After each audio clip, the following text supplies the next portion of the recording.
Bismillahirrahmanirrahim. Alhamdulillahirabbil alamin. Wassalatu wassalamu ala asyrafil anbiya'i wal mursalin sayyidina wa maulana Muhammadin wa ala alihi wa sahbihi ajma'in.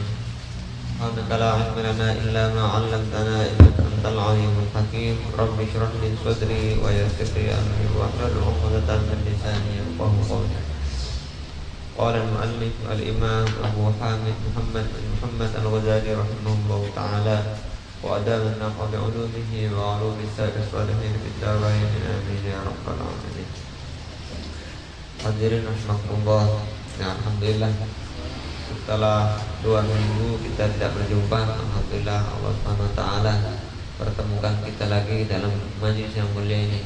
Mudah-mudahan Allah beri kita istiqomah, ya, istiqomah dalam menuntut ilmu agama tentunya. Dan kemudian mudah-mudahan juga apa yang kita pelajari dapat kita amalkan dan kita sampaikan kepada yang lain juga, kepada keluarga kita, anak-anak kita, saudara-saudara kita, serta kaum muslimin semuanya, insyaallah. Sampai kepada bab tentang al-qaul fi ijtinabil ma'asi. Bagian kedua dari kitab ini adalah bagian tentang larangan-larangan Allah.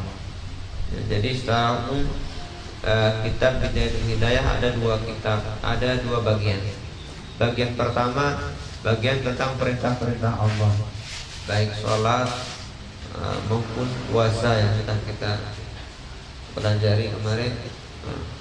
Sekarang pada perkara-perkara yang dilarang oleh Allah Subhanahu wa taala. Lanjut sampai kepada wa'lam annaka innama ta'sillaha bi jawarihika wa hiya ni'matun minallahi 'alaika wa amanatun ladaika fasti'anatuka bi ni'matillahi ala ma'siyatin ghayatil kufrani wa khiyanatuka fi amanatin istawda'aka Allah ta'ala wa yatutuyan. Jadi ketahuilah, kata Imam Ghazali, bahwa engkau ketika bermaksiat kepada Allah dengan anggota badanmu, wa hiya ni'matun minallahi 'alaika, sedangkan anggota badan ini adalah nikmat pemberian Allah Subhanahu wa taala kepada kita. Ya, mudah-mudahan Allah jauhkan dari sifat ini. Nah, maka seseorang yang bermaksiat, terutama yang namanya maksiat itu pasti dengan anggota badan, tidak lebih yang panca indera itu, penglihatan, pendengaran, 5 itu pokoknya. Kalau panca indera itu kan penglihatan, pendengaran, ciuman, perkataan, ya kan? 5. Wahia ni'matun minallah. Yang kelima ini dan semua anggota badan adalah nikmat pemberian dari Allah Subhanahu wa taala. Wa amanatun ladaika. Semua anggota badan ini amanah dari Allah Subhanahu wa taala. Amanah untuk apa? Untuk kita tunaikan dengan baik, untuk taat kepada Allah Subhanahu wa taala. Nah, maka ketika seseorang itu menggunakan anggota badannya untuk bermaksiat kepada Allah, maka itu adalah termasuk ghayatul kufran. Termasuk puncak daripada keingkaran seseorang. Kufran dan ingkar, ya, mengingkari nikmat Allah. Kufur nikmat namanya. Kita sering dengar namanya kufur nikmat. Kufur nikmat itu seperti apa? Yaitu ketika kita punya tangan, tapi tangannya digunakan untuk sesuatu yang diharamkan oleh Allah. Kita punya mata, tapi mata kita digunakan untuk memandang sesuatu yang diharamkan oleh Allah. Maka itu yang namanya kufur nikmat. Kita punya lisan, punya mulut, tapi mulutnya digunakan untuk sesuatu yang dilarang oleh Allah Subhanahu wa taala. Baik berghibah, berbohong, maupun sesuatu apa ya dan lain-lain sebagainya, semua jenis yang dilarang oleh Allah. Nah, maka termasuk adalah orang yang kufur nikmat. Wa khiyanatuka fi amanatin ista'audaka Allah Ta'ala wa yatutuyan. Dan pengkhianatan seseorang terhadap amanah, ya. Kalau amanah ini kalau ditunaikan dengan baik namanya apa namanya? Menunaikan amanah kan? Wafa bil ahd namanya. Apa istilahnya? Menunaikan amanah, menjalankan amanah dengan baik. Kalau sebaliknya tidak menjalankan amanah dengan baik namanya khianat. Nah, ketika tidak menjalankan dengan baik namanya dia berkhianat terhadap amanah yang diberikan oleh Allah. Nauzubillah min dzalik. Maka kalau seperti itu, orang yang seperti itu termasuk adalah ghayatut tughyan, puncak daripada tughyan. Apa namanya? Mujawazah bil 'asyan. Termasuk puncak daripada pengingkaran juga. Artinya kalau tidak menjalankan amanah dengan baik, maka termasuk mengingkari daripada nikmat Allah Subhanahu wa taala. Mudah-mudahan Allah jauhkan dari sifat itu. Fa'adhuka ri'ayaka. Fa'adhuka ra'ayaka. Maka anggota badan kalian adalah dalam pengawasan kalian, dalam kontrol kalian. Kan tidak mungkin tangan kita tapi yang apa namanya mengendalikan remote-nya orang. Saya mau remote tangan, tidak bisa. Ya, semua ada dalam kontrol kita, ada dalam pengendalian kita. Fanzur kaifa tar'aha, maka perhatikanlah bagaimana engkau apa namanya tar'aha, engkau memperhatikan. Fanzur kaifa tar'aha, engkau mengawasi betul-betul anggota badan ini. Jangan sampai anggota badan ini meleset daripada perintah-perintah Allah Subhanahu wa taala, melanggar larangan-larangan Allah Subhanahu wa taala. Wa kullukum ra'in wa kullukum mas'ulun an ra'iyatihi. Nah, ini hadis yang sangat masyhur. Maka setiap kalian adalah pemimpin. Dan setiap pemimpin pasti akan dimintai pertanggungjawabannya.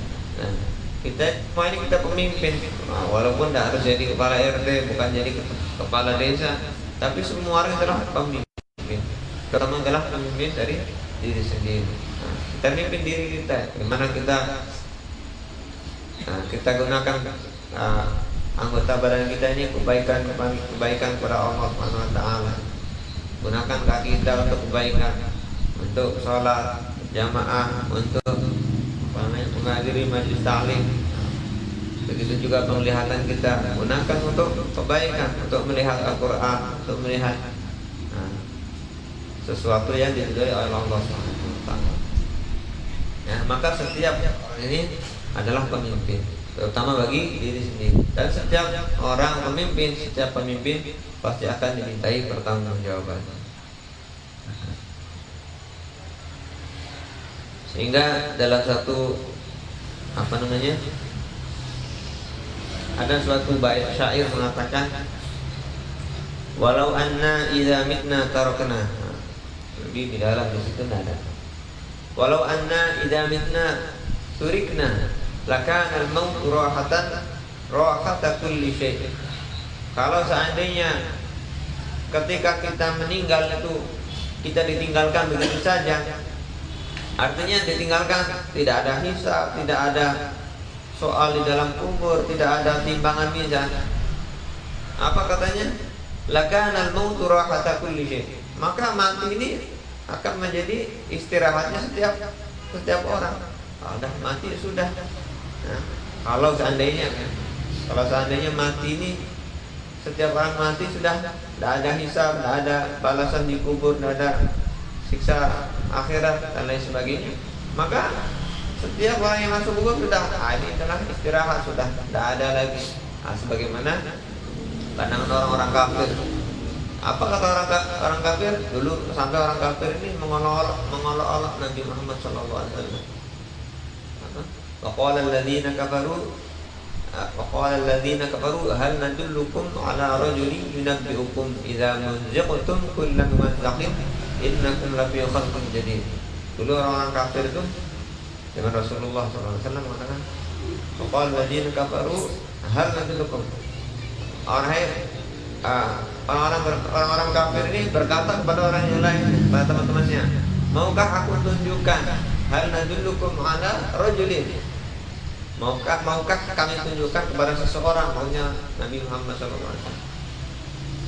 Dia itu katanya apa? Idza muzziqtum kullam mazaq. Ketika kamu sudah hancur lebur dimakan, innakum lafi khalqin jadid, maka akan diciptakan.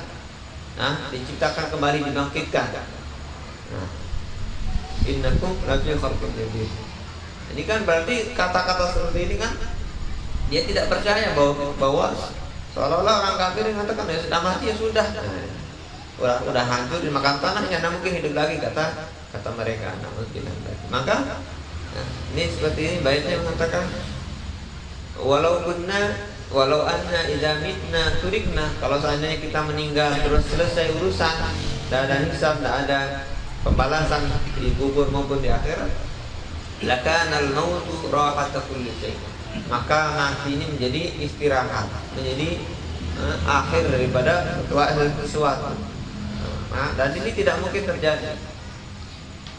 Selanjutnya baitnya mengatakan walakinna idza mitna bu'ithna. Nah, ini adalah betul. Tetapi kita ini pasti dan pasti idza mitna bu'ithna. Ketika kita meninggal ini pasti akan dibangkitkan. Wa nus'alu ba'da an kulli syai'in. Terus ketika dibangkitkan akan diapakan? Apakah bangkit begitu saja? Nah, ini yang penting harus kita perhatikan. Wa nus'alu ba'da an kulli syai'in, dan kita akan ditanya setiap sesuatu kita kerjakan. Nah, dalam surah Al-Anzal apa disebutkan? Faman khaffat mawazinuhu wa ada faman ya'mal mithqala dzarratin khairan. Barang siapa melihat dan barang siapa beramal kebaikan walaupun sebesar dzarrah, sesuatu hal yang kecil sekali yang tidak dapat kita lihat, maka nanti di sana akan melihat pahalanya. Wa may ya'mal mithqala dzarratin syarran yarah. Siapa yang mau, barang siapa berbuat kejelekan walaupun besar di zarah, walaupun kecil sekali terlihatnya ringan, nah, maka di sana akan melihatnya, ditampakkan. Maka ini harus kita perhatikan bahwa anggota badan kita akan ditanyakan, sehingga betul-betul kita perhatikan. Bahkan dalam suatu hadis disebutkan la tazulu qadama 'abdin hatta yus'ala an arba'in. Besok di hari kiamat itu, di hari mahsyar. Apa hari mahsyar itu? Hari di mana semua makhluk dikumpulkan dari Nabi Adam sampai orang yang lahir di sebelum kiamat. Kalau di terakhir sudah, itu orang yang dikumpulkan jadi satu tanah lapang. Di mana tempatnya? Wallahu a'lam. Allah sudah sediakan. Nah, jadi bayangkan berapa miliar ya. Sekarang aja sekitar 7 miliar kan. Belum nanti yang sudah meninggal, belum nanti yang sekarang masih lahir, baru lahir, ada jantung lahir. Nah, berapa miliar lagi? Wallahu a'lam. Itu cuma jadi satu lempengan seperti itu, seperti satu daratan. Itu namanya umum. Maka seseorang tidak akan bergeser dari tempat itu sampai ditanya tentang empat. Hatta yus'ala an arba'in, akan ditanya tentang 4 perkara. An umrihi fima afnah. Yang pertama adalah ditanya tentang umurnya. Umur kita ini 60 tahun, 50 tahun, bahkan ada yang kurang, ada yang lebih. Maka semua akan ditanya terus. Masya Allah. Mudah-mudahan kita dari taufik Allah Subhanahu wa taala mengamalkan amal-amal saleh supaya tidak berat nanti di sana. Umur kita akan ditanya dari kecil, dari mulai balik tapi ya, bukan dari bayi. Kalau bayi tidak dihisab. Kapan dia akan mulai hisab? Dari mulai balik. Kapan disebut balik? Ketika seorang anak laki-laki mulai keluar mani. Nah, mimpi kemudian tidak keluar mani, nah itulah mulai dihitung. Semua perbuatannya dihitung, jelek maupun apa namanya, yang baik maupun yang buruk dihitung. Kalau dia tinggalkan sholat sudah mulai dihitung harapan nanti. Tinggalkan puasa, sehingga seseorang ini dianjurkan anak-anak ini dari umur 7 tahun sudah jangan toleransi, usahakan suruh aja terus. Zuhur disuruh, asar disuruh, maghrib terus, ajak terus. Jangan terlalu toleran. Masih kode. Akhirnya nanti sampai umur 12 tahun masih belum sholat juga. Repot tadi. Begitu balik kaget tinjau, akhirnya belum biasa, tidak biasa sholat. Bagaimana? Sehingga, alhamdulillah, ini sholat ini sangat penting. Maka yang akan dihisab ini dari umur ini kan sholatnya dulu. Bagaimana sholatnya? Dari mulai balik itu akan ditanya tentang sholat.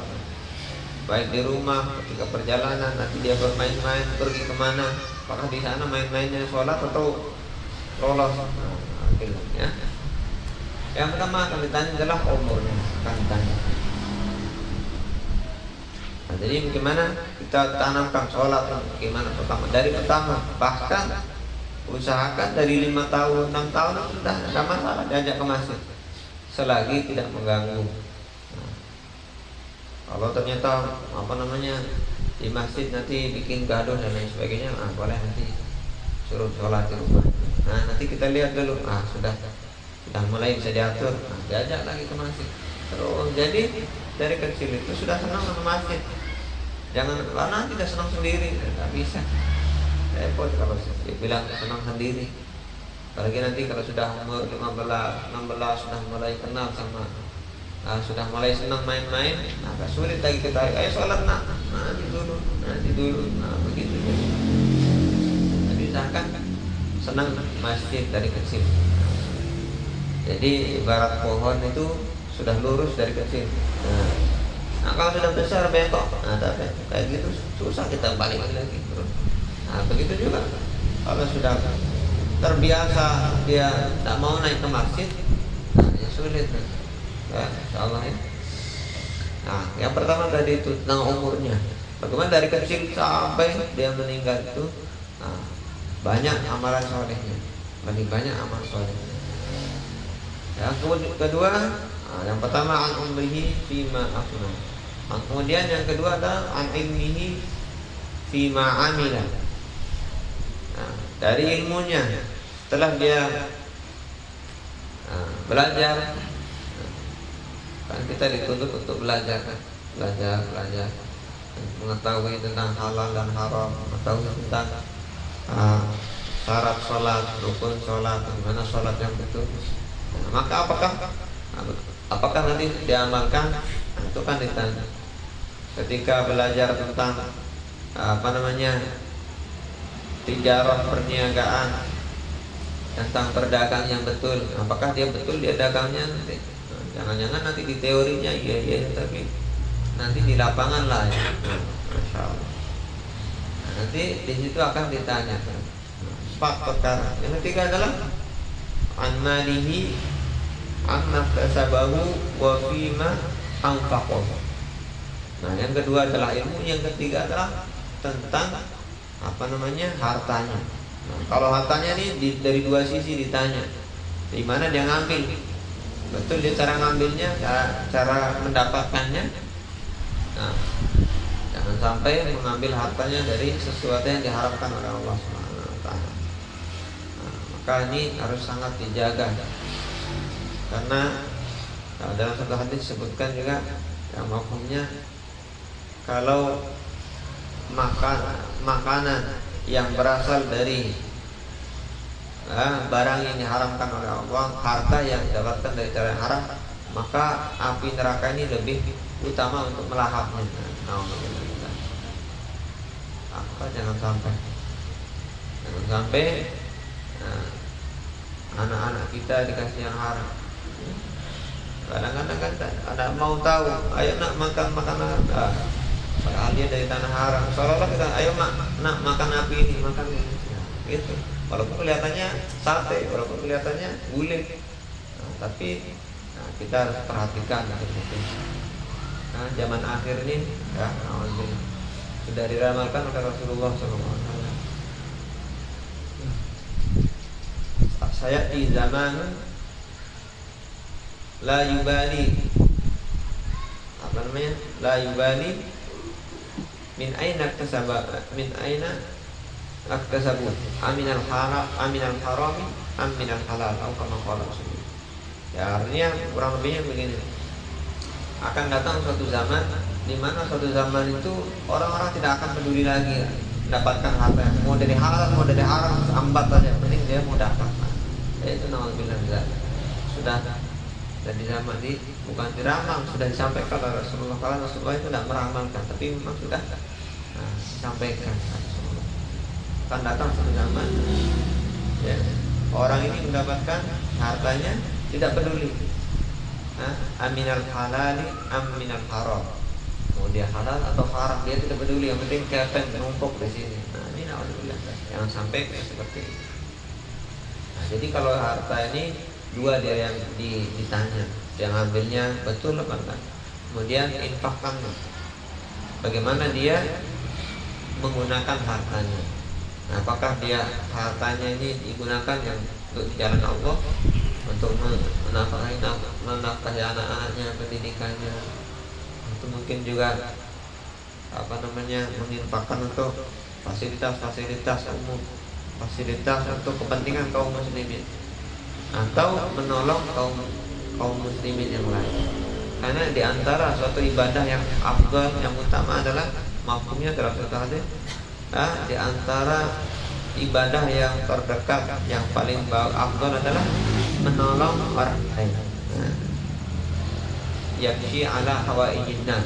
Jadi menolong orang yang sedang membutuhkan tanpa diminta. Ini tetangganya, ya Allah, kayaknya sudah suaminya meninggal, dia kerjaannya tidak tetap, apa itu sudah. Jangan nunggu dia munasabah, jangan. Kalau kita mampu, masya Allah, begitu. Dan terutama lagi adalah aqarib dulu. Maksudnya aqarib ini kerabat kita. Misal kita keluarga dari istri kita, keluarga dari bapak kita, dari kita sendiri, itu yang utama. Kadang ada, ya saya cerita dulu, ada paman saya tuh, masya Allah, dulu, sekarang Allah Yarham sudah meninggal. Jadi kalau dulu di zaman kita kan usahanya ini juragan kan, dia beli pete, bukan cengkeh, cengkeh berapa pohon ya, nanti misalnya kalau di bahasa Jawa nebas, atau bahasa asalnya nebas ini maksudnya, ini saya beli satu kebun ini sekian juta, nanti sudah, nanti kan ada untungnya kan, untungnya nebas langsung hijau namanya, ya, itu sudah. Jadi kalau sudah waktu panen, dekat-dekat panen, tapi yang penting yang nggak boleh itu dia masih berbunga, bisa dibeli, itu yang nggak boleh. Kalau misalkan padi jangan dia masih baru kembangnya misalkan, itu nggak boleh. Harus yang kira-kira sudah lagi seminggu, lagi 2 minggu, itu baru boleh. Kenapa? Kalau kita masih kembang, bisa jadi nanti banyak yang tidak jadi, gimana?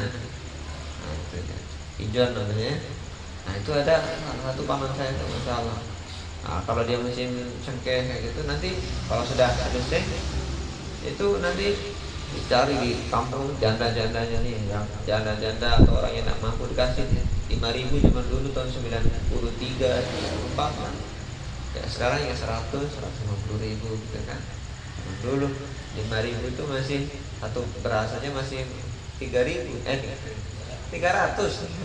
Ini masih beras masih 400 dulu. Itu udah patokannya beras dah. Kalau dia 5.000 berarti dapat beras sekitar 10 kilo. Nah, sekarang harga beras berapa? Kalau 10.000 ya berarti kita 120.000 itu dikasih langsung kan, tanpa dia harus minta. Nanti berbondong-bondong datang langsung di amplop langsung nih bulan. Nah seperti itu. Jadi itu adalah salah satu harta yang akan menolong kita insya Allah. Suatu ketika Rasulullah SAW bertanya kepada sahabat, man minkum ma warasatihi ahabbu min malihi. Siapa di antara kalian yang mana harta warisannya itu lebih disukai daripada hartanya sendiri? Sampai ini mengenai harta warisan. Ini harta sendiri. Artinya kalau warisan ini dia akan dibagikan. Kalau ini harta sendiri, kira-kira mana yang di sana ini? Apakah harta ini, apa harta yang ini, yang harta kita ini? Harta sendiri kan? Nah maka Rasulullah sabdakan, sesungguhnya harta kalian ini adalah harta kalian yang diinfakkan fisabilillah. Ya, untuk bangun masjid, untuk apa, bantu anak yatim, fakir miskin, kemudian bantu orang-orang yang susah, dan lain sebagainya. Kalau yang diendapkan di rekening itu yang jadi warisan, Masya Allah. Bisa jadi sekarang kita endapkan, besok meninggal, jadi warisan kan? Nah harta kita ini yang kita salur-salurkan itu. Ada mungkin dia melihat dia mondok anaknya tapi miskin, orang tuanya tidak mampu, kita bantu dia terus. Mondok sana, nanti saya bayarin. Insya Allah mudah-mudahan mampu. Dan niat, kalaupun belum mampu, niat dulu Pak. Jadi kita ada pahalanya Pak. Nah, di antara ini Masya Allah kemurahan kasih sayang Allah kepada orang umat akhir zaman ini. Walaupun kita niat itu dapat Pak. Ulama kita sampaikan seperti itu. Jadi walaupun kita tidak punya amwal, tapi ada niat. Insya Allah besok kalau ada uang, ini saya mau kirim kepada para tahfiz ini. Tapi belum ada uang, tidak masalah. Niat dulu. Insya Allah. Ya. Seperti niat 4 bulan, niat dulu. Insya Allah. Insya Allah ya, besok. Akhir untuk kita. Masya Allah untuk 4 bulan. Ya. Ini yang ketiga, Masya Allah. Jadi yang ketiga tadi hartanya itu jangan sampai dihambur-hamburkan. Untuk main golf dia bisa 1 bulan sampai 1,5 juta. Tapi ketika ini udah nanti panti asuhan, kasih dia 50.000, berat sekali, Masya Allah. Bukan salah orang main golf, tapi porsi apa ya? Kita ini kan pemimpin dari diri sendiri, pemimpin dari hartanya sendiri. Ini harta yang akan dibawa untuk kita, ini adalah harta yang kita infakkan. Untuk main anak SSB, sekolah sepak bola itu berapa? Mahal. 1 bulan belah 500.000. Untuk tahfiz 50.000 nih, Masya Allah. Ustaz, bisa tak kita minta keringanan? Karena corona katanya. Ya Masya Allah. Ya terserah Bapak. Tapi dilihat dulu. Adil enggak kira-kira untuk bimbel? Nah, bimbel ini katakanlah untuk 6 bulan itu sekitar 4 juta, kan? Nah, berarti berapa untuk 1 tahun kadang-kadang kan? Itu dihitung-hitung bimbel itu biasanya 400.000 lah, 400. Ada sampai 500 tergantung anaknya kan? Nah, ini untuk bayar tahfiz, bayar qiraati yang tadinya 30. Kebijakan kita mau naikkan ya Ustaz, kenapa mahalnya 50 katanya. Masya Allah. Ini untuk akhirat 50 berat. Nah, jangan sampai seperti itu. Ini nanti akan ditanya ya tentang hartanya. Yang terakhir, yang keempat adalah anjismihi bima abla. Nah, ini kaitannya dengan bab kita ini. Anggota badan kita, tangannya ini selama saya itu umur hidup ini untuk apa? Matanya ini paling banyak. Masya Allah. Alhamdulillah mata kita untuk apa kita gunakan siang dan malam ini? Apakah membaca Al-Quran, membaca kitab, atau yang lain-lain. Nah, mudah-mudahan Allah membimbing kita untuk melaksanakan kebaikan-kebaikan.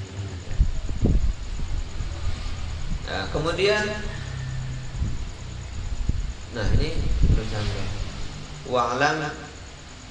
Wa'lam anna jami'a a'dha'ika satashhadu 'alaika fi arasatil qiyamah.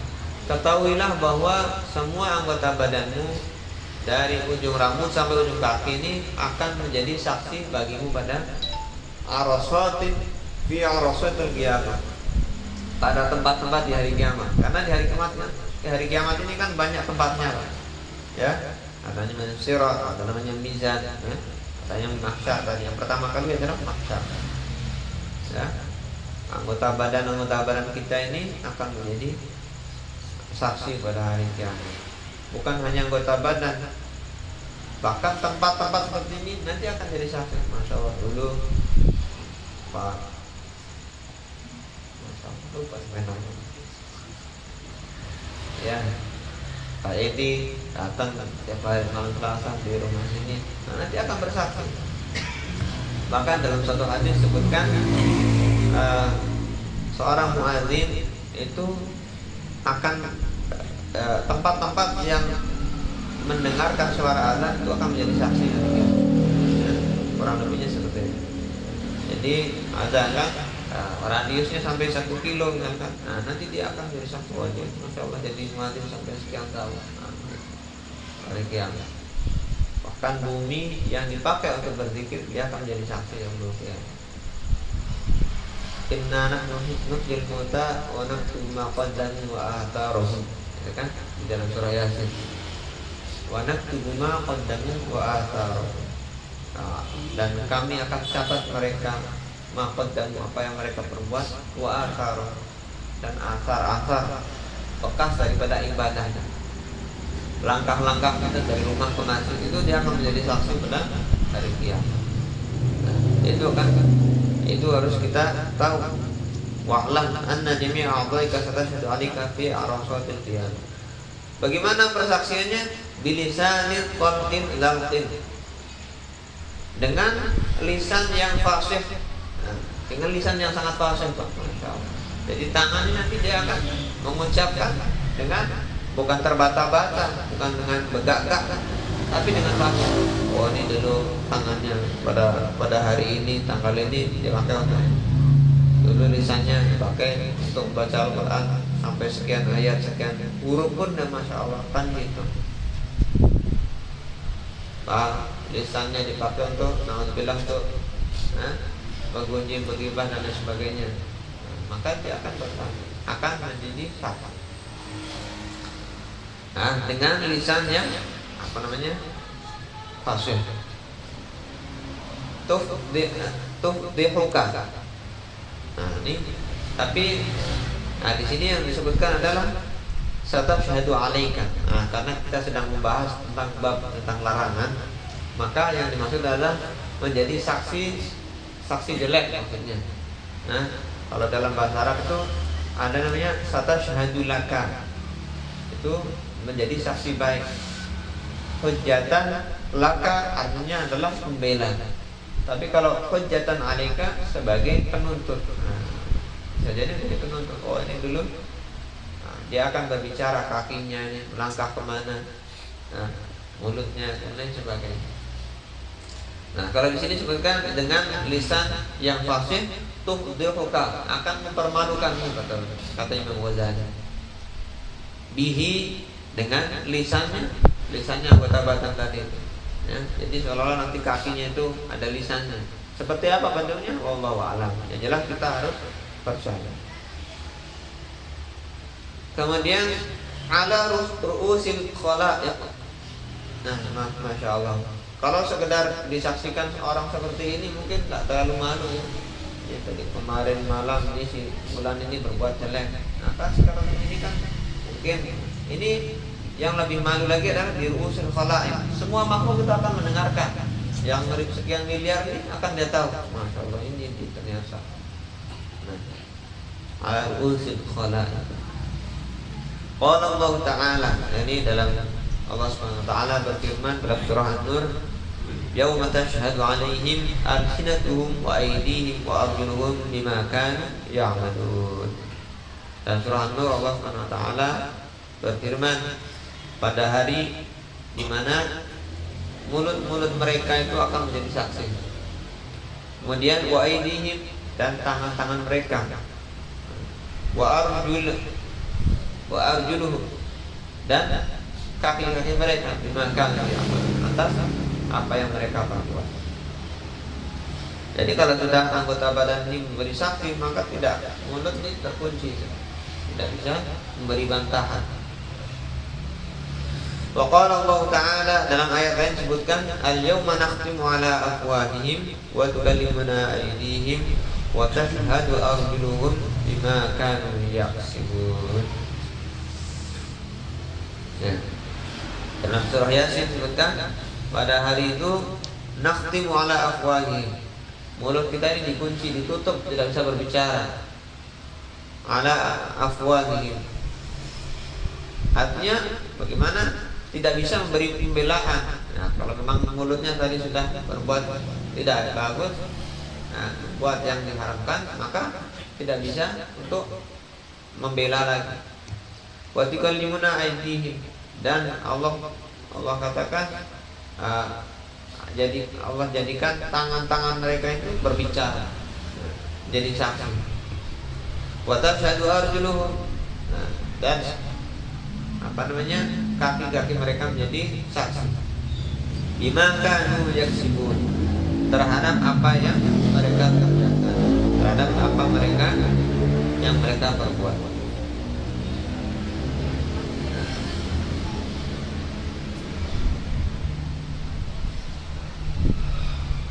Kemudian fakhol ya miskin. Nah, ini biasanya kalau orang Arab ini ada aja ya miskin. Maksudnya adalah bukan kita ini miskin semua, Masya Allah kaya-kaya. Maksudnya orang yang kalau miskin ini maksudnya gimana ya kita gambarkan. Nah ini pokoknya ini perkataan dari Imam Ghazali. Maka jagalah wahai engkau sekalian yang miskin dengan ilmu, miskin dengan pengetahuan. Itu maksudnya, bukan miskin hartanya. Bahwa jami'u badanika minal ma'asi, ya, jami'a badanika minal ma'asi wa khususan a'dha'uka sab'ah. Maka jagalah kalian semua anggota badan kalian dari maksiat. Wa khususan a'dha'uka sab'ah, dan yang lebih khusus adalah 7 anggota badan. Apa saja yang 7 anggota badan ini? Nah, di sini sebutkan. Nah, nanti akan disebutkan. Yang jelas 7 anggota badan. Nah, ini. Mata, telinga, lisan, kemudian perut, kemudian kemaluan, tangan dan kaki. Nah, nanti sebenarnya akan disebutkan. Ya, terutama yang 7 anggota badan ini kita jaga betul-betul. Fa inna jahannam laha sab'atu abwab. Karena apa? Karena sesungguhnya neraka jahanam ini memiliki 7 pintu. Di dalam Al-Quran disebutkan, fa inna jahannam laha sab'atu abwab likulli babin minhum juz'un maqsum. Setiap pintu-pintu tersebut adalah ada bagian-bagiannya. Jadi maksudnya adalah 7 anggota badan tadi itu. Misalkan yang sering banyakan dia di matanya, naudzubillah, maka pintunya ini. Maka kalau yang di kemaluannya, pintunya ini, dia punya sendiri-sendiri. Ya. Maka jangan sampai naudzubillah kita masuk ke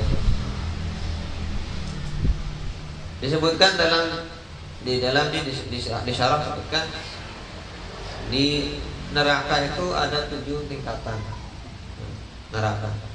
Yang pertama adalah yang paling rendah adalah jahanam. Jahanam ini masih paling rendah. Kalau kita bilang jahanam itu paling rendah, paling ringan.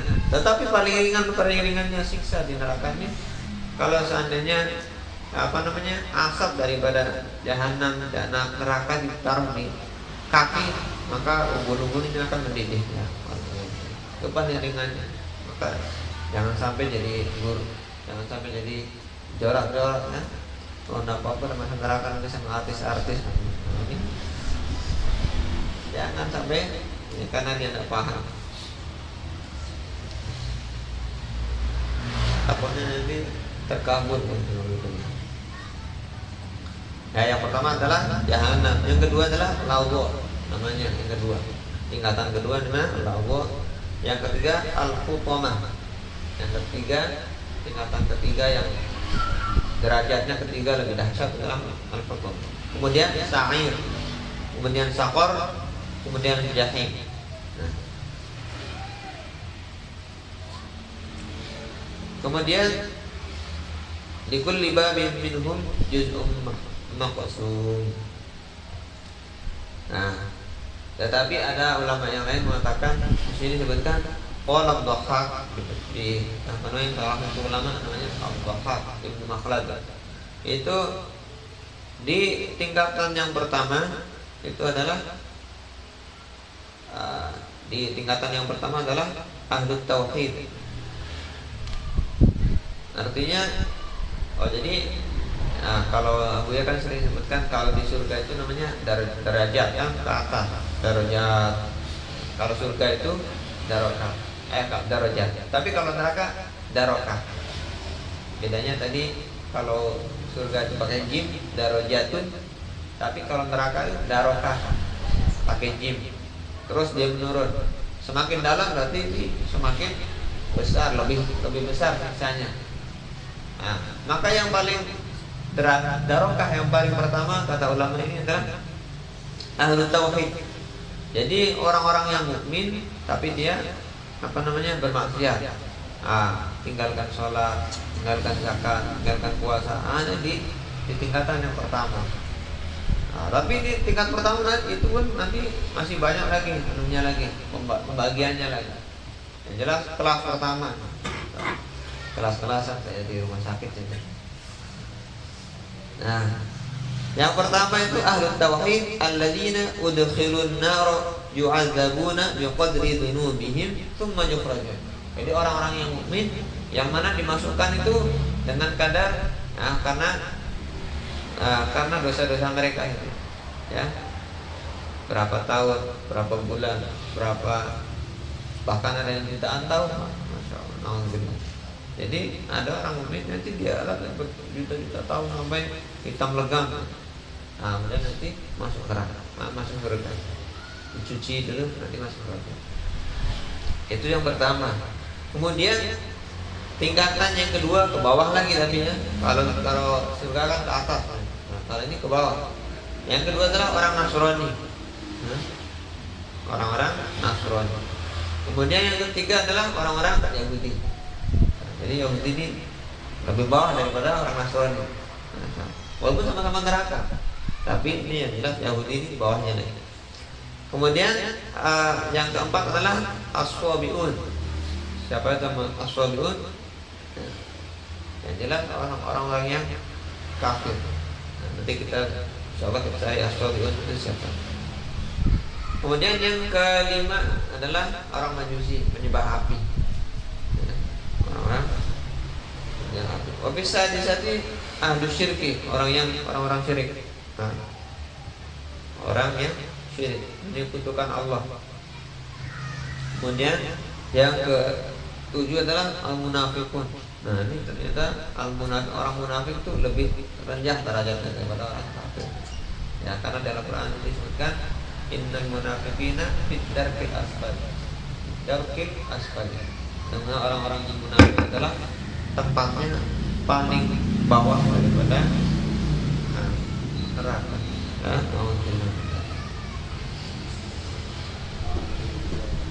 sampai sini ya. Insyaallah. Dan mudah-mudahan Allah SWT jauhkan semua dari api neraka. Ya, jadi sudah saya sebutkan dari kemarin bahwa kita bab sekarang ini adalah mengenai larangan-larangan Allah. Otomatis tentang larangan juga tentang tempatnya bagaimana kalau seandainya orang terlarangan Allah. Ya, mudah-mudahan Allah jaga anggota badan kita ini dari bermaksiat kepada Allah SWT.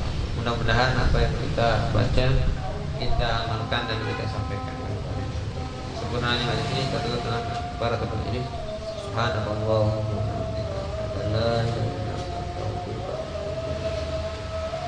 Assalamualaikum warahmatullahi wabarakatuh.